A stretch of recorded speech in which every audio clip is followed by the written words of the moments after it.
coming together in Lackawanna County with your host Patty Lawler. Let's take a look into the many wonderful things found and experienced in our communities, whether they be small, medium, or large, that comprise Lackawanna County. We'll visit with the butcher, the baker, and maybe even the cabinet maker to give you a view of what makes your community come together and work.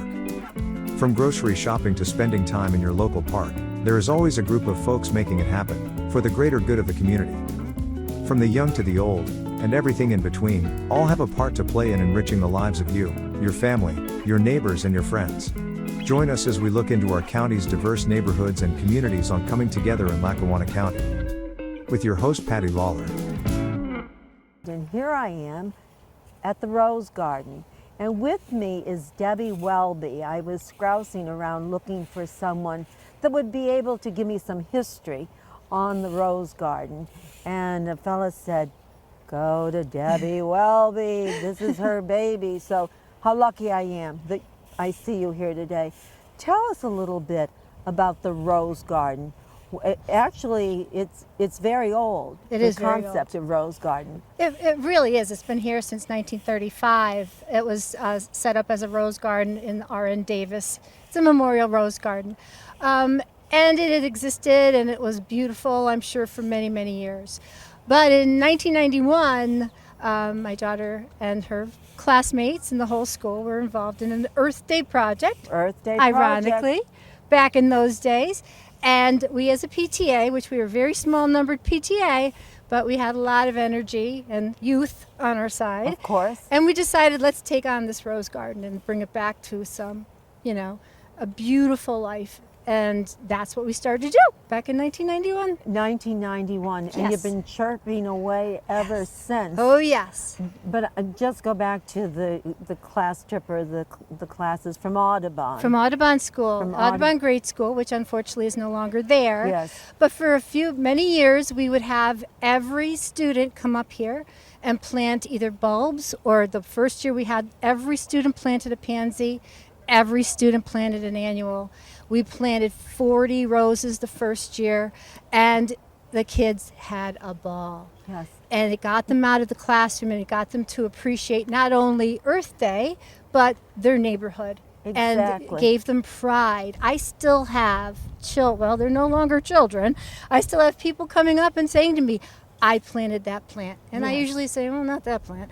But Yes. I will always. But the memory. Exactly. The memories you made. And it makes it all worthwhile. Oh, for yeah, they were. certain. The kids were so cute. We had pictures taken with the mayor at the time, and it was a big deal. it was a big deal. And the Yeah. teachers and good parents like yourself, Yeah. you made it all happen. Everybody came out, and everybody got dirty, which was fun. It was fun. Yeah. Tell me, some of the hyacinths and the different the tulips, the spring flowers, would they be from 1991? Actually, we do have a few of the tulips. Any of the tulips that are in the front bed now, they are actually some of the tulips that the students had planted. Yes. A lot of the daffodils, actually, that you may see are also from what they planted. Now, we're talking 33 years ago. Is that beautiful? Sometimes you'll see a lot of the crocus, they also are from those years. Now, over the years, we've supplemented, and sometimes the squirrels will take them on us. Of course. But yeah, so they do still have a presence here, Yes. which is nice. Well, it's remarkable. Thank you. You know, I just want to point out, behind us is the volunteers for spring cleanup, and they are helping and I want to speak about the group that is involved in nurturing the Rose Garden, but they're helping the Rose Garden committee that's nurturing the Rose Garden to rake the leaves and do a little bit of cleanup, which is so tremendous. Oh, so much. This is such a good day for Scranton and for the volunteers and for Mayor Cognetti to think that there's so many good people, Wonderful people. that are here today doing the mother load of the work, and you're citizen of the decade. So you continued after this in 1991. The children, you continued. Yes. Yes. Yes, my husband and I continue dragging family members and friends and some neighbors. Every year we have a cleanup and people come up and help us out. A lot of times through the rest of the year, it's just the two of us, but Yes. that's okay. We get done what we get done. That's what I always say. Yes. If Well, you don't like it, sorry. If you do like it, You're I'm such, happy. You're such a good person. Thank you. Now, the community. Do the neighbors in this area come and work it or contribute? we or- have a few neighbors. We've always had a great success with a house directly across the street over there.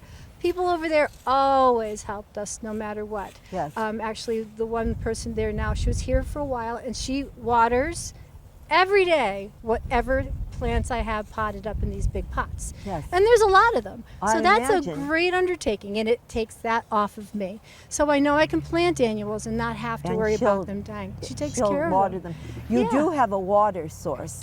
We have a water source, finally. Yes. For the first probably 15 years, we didn't. Yes. At least. So we had to bring our own water up here when we would plant And things. that was a job. And then pray to God that it would rain occasionally. Yes. And, I spoke with your husband off camera, and he was talking a little bit about just the work involved, to make this happen. And he was saying, he was actually on the phone dialing up people to come and volunteer, throughout the day. Right. But I said to him, boy, you're really committed. And he said, no, actually, this is a hobby for us, for Debbie and myself. So tell me a little bit. I imagine the neighborhood is changing, like all neighborhoods Sure. are. They're changing. And what interests me is we call it hardscape, but I forget what you call it. The pergolas. The pergolas and the lattice work. And, I imagine the pathway was here. The pathway was here. We call the bones of the garden were here. Okay. So the main borders, all of the beds on the inside, the pathway were all here when we started. Years later, my husband built the pergolas. Oh. Donations. The one is actually built in honor of my sister by donations from family members and friends. Yes. And he built the other one in honor of his mother, donations. But when he was setting the posts for the pergola over there, he actually went into where the foundation for the original pergolas were. So you That's- knew at one time we're kind of falling into the same architectural Yes. look of what the garden was, which this is a very architectural garden. It is an Yes. architect. I was just going to say, I like that this is sort of a maze. Oh, little and kids love it. yes. Yes.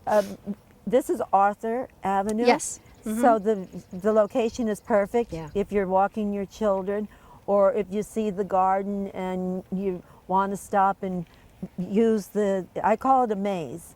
Yep. I just think it's just beautiful. It It's really, just, yeah. and- When they set it up, it was what a beautiful design. I Yes. mean, we really love it.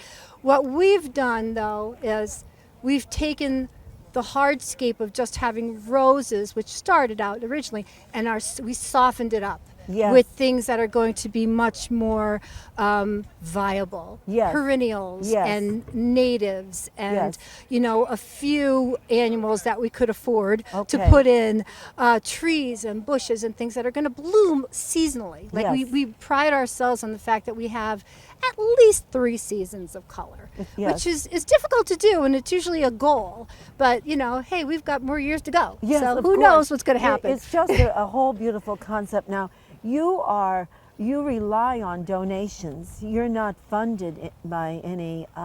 Well, we do get some help from the Rec Authority. Oh, the Municipal great. Rec Authority from the Nay Aug Park. Yes. So they have been very kind the last few years with us, and it's Beautiful. helped tremendously. But a lot of the plants you may see now, a lot of the roses, a lot of the things that you see that were not there before, are donations either in honor of someone, in memory of someone. We've actually made entire beds for people. Yes. They would contact the Rec Authority saying if they're interested in planting something or donating something, and then they would get in touch with us and we could figure something out. Beautiful. I say it's a big garden. There's always room for more flowers. Yes, and you know what? I came on Wednesday just to kind of scope out the place, and I sat on Arthur Avenue and in one of the benches that probably came later. Yes. From 1935.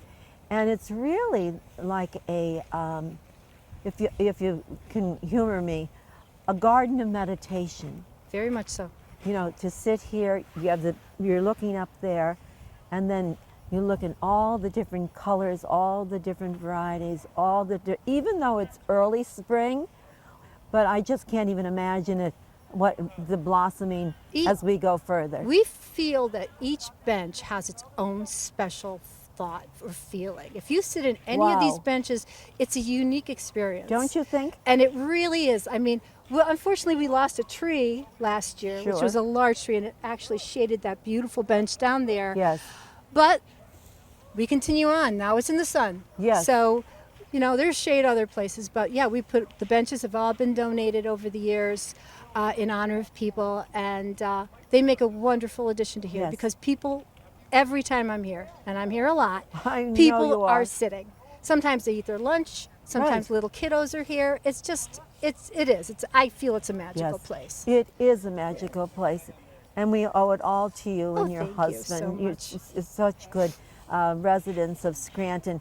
I want to thank you for your time. It was so nice just meeting you. You also. And so I will take special interest in the rose garden. Wonderful. And so kudos to you and your husband. Thank you very much. You're a beautiful soul.